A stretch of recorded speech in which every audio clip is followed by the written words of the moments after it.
Sohel class 9 এর আমার ভাই বোনেরা, আশা করছি তোমরা সবাই ভালো আছো। Welcome to R K home tuition. তোমাদের আজকে বাংলা বিষয়ে সবচেয়ে একটি গুরুত্বপূর্ণ অধ্যায় প্রভাস অথবা প্রফেসর শঙ্কুর ডায়েরি থেকে অনেকে হয়তো জানো না যে এরকম একটি তোমাদের সাবজেক্ট আছে বাংলা বিষয়ে। তাই সেখান থেকে সেকেন্ড ইউনিট টেস্টে এমন কিছু বাছাই করা সাইজে নিয়ে এসেছি যেগুলি প্র্যাকটিস করে গেলে তোমার সেকেন্ড ইউনিট টেস্টে পড়ার প্রায় 100% চান্স আছে। তোমরা তো অনেকেই কমেন্ট করে জানাচ্ছ যে স্যার প্রবাস থেকে কিছু সাজেশন দিন। তোমরা তো অনেকেই আমাকে মেসেজ করছো, তার কিছু স্ক্রিনশট তোমাদেরকে দেখিয়ে দিলাম। আমার খুবই ভালো লাগছে যে আমার সাজেশন তোমাদের অবশ্যই স্কুলে পড়ে সেইগুলো তোমরা প্র্যাকটিস করো। তাই তো কমেন্ট, লাইক এবং শেয়ার করো। ধন্যবাদ তোমাদের সবাইকে। চলো আজকে সেই সেরা সেরা সাজেশন গুলি এক একটি করে দেখিয়ে দিই, আর তোমরা ঝটপট খাতায় লিখে নাও, কারণ তোমাদের হাতে সময় খুবই কম পরীক্ষাকে। দেখো, প্রথম প্রশ্ন হচ্ছে সবচাইতে বেশি গুরুত্বপূর্ণ। প্রফেসর শঙ্কু অন্য প্রাণীর তুলনায় পাখিরাও বিস্ময়কর সহজাত ক্ষমতার যে নিদর্শন দিয়েছেন তা লেখো। দেখো ভাই বোনেরা, তোমাদের প্রথমেই বলি, যে কোনো প্রশ্ন একটু আধটু কিন্তু ঘুরিয়ে দেবে, তোমরা কিন্তু ঘাবড়াবে না। প্রতিটা প্রশ্ন ভালো করে ঠান্ডা মাথায় লিখবে, ঠিক আছে? এই প্রশ্নটি তোমাদের মারাত্মক ইম্পর্টেন্ট, এবং 30টা দিয়ে রাখলাম। এই প্রশ্নটা তোমরা ভালো করে প্র্যাকটিস করতে পারো, এখান থেকে তোমাদের কমন আসতে চলেছে। দেখো, 2 নম্বর প্রশ্ন হচ্ছে, কিন্তু কি অসামান্য তার বুদ্ধি? এটি কার উক্তি?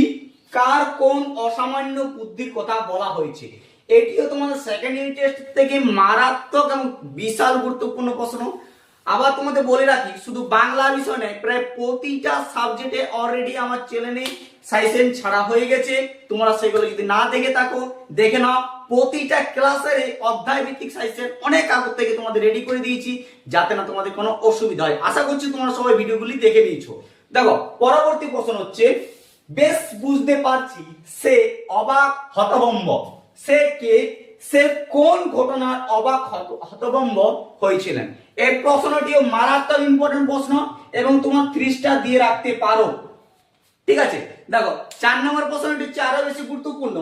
প্রভাস গল্পের অবলম্বনে চিলিয়ান জাদুকর অগ্রাসের চরিত্র আলোচনা করো। এটি মারাত্মক ইম্পর্টেন্ট প্রশ্ন এবং ভেরি ভেরি ইম্পর্টেন্ট, ঠিক আছে? এই প্রশ্নটি তোমাদের সেকেন্ড ইউনিট টেস্টে আসার প্রায় 100% চান্স আছে। একটি প্রশ্ন কিন্তু তোমরা ছেড়ে যাবে। দেখো, পরবর্তী প্রশ্ন দেখার আগে চ্যানেলটিতে নতুন হলে সাবস্ক্রাইব করতে ভুলো না। সাজেশন গুলো ভালো লাগলে বন্ধুকে অবশ্যই শেয়ার করে জানিয়ে দাও। আর তোমরা যারা সাবস্ক্রাইব করে গেছো তাদেরকে অনেক ধন্যবাদ। ছোট্ট একটা রিকোয়েস্ট, ভিডিওটি ভালো লাগলে লাইক করতে কিন্তু ভুলো না। দেখো, পরবর্তী প্রশ্ন, খাঁচা সমেত ক্রোয়াস উধাও। ক্রোয়াস কিভাবে উধাও হয়ে গিয়েছিল প্রভাসকে? এটা মারাত্মক ইম্পর্টেন্ট প্রশ্ন, এবং সেকেন্ড ইউনিট টেস্টে এটা আসার প্রায় 100% চান্স আছে, ঠিক আছে? দেখো, 6 নম্বর প্রশ্ন হচ্ছে, অরনিথন যন্ত্রের প্রয়োজন ফুরিয়ে গেছে। অরনিথন যন্ত্রের প্রয়োজন হয়েছিল কেন? তার প্রয়োজন ফুরিয়ে বা গেল কেন? এই প্রশ্নটি আরো বেশি ইম্পর্টেন্ট হতে চলেছে তোমার সেকেন্ড ইউনিট টেস্টে। এই প্রশ্নগুলি যতগুলি দিচ্ছি তোমাদের ভালোভাবে প্র্যাকটিস করো, একটি প্রশ্নেও যাতে না তোমাদের মিস হয়। প্রতিটা প্রশ্নের সাজেশন আমি অলরেডি তোমাদের পেজে ছাড়া হয়ে গেছে, সেগুলি বারবার বলছি, ভালো করে প্র্যাকটিস করো। হাতে তোমাদের খুবই সময় কিন্তু কম, ঠিক আছে?